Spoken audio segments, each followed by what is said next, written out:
সময় লাগবে।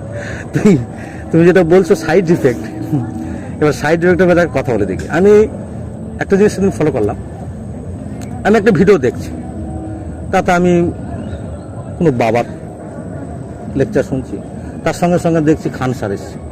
এবার খান স্যারের শুনতে শুনতে আমার কিন্তু ভালো লাগছে, কিংবা হয়তো কারো একটা ভালো লাগছে, ওর মধ্যে 10টা 12 আসছে, তো আসার সঙ্গে সঙ্গে দেখছি এটা তো ভালো লাগছে। এবার আমার মন কিন্তু বলছে, আমি মনে বলছি কিন্তু, আর হাতে নাড়াচ্ছি, আর কিন্তু সারা মোবাইল কিন্তু আমার কথা বুঝতে যাচ্ছে, আর ঠিক যে সেই জিনিসটা দিচ্ছে যেটা তুমি চাইছি। আমি কিন্তু চাইছি সেই ভিডিও সেই রকমের, মানে আমি যে জিনিসগুলো দেখতে চাইছি মন থেকে, যে এরপরে নেক্সট ভিডিওটা আমি এইভাবে যদি দেখতে পেতাম একটু ভালো হতো। হ্যাঁ, আমার মনের কথা কিন্তু মোবাইল বুঝে গেছে। তার মানে ওর হয়তো একটা কোর্স হয়, কোর্স হয়।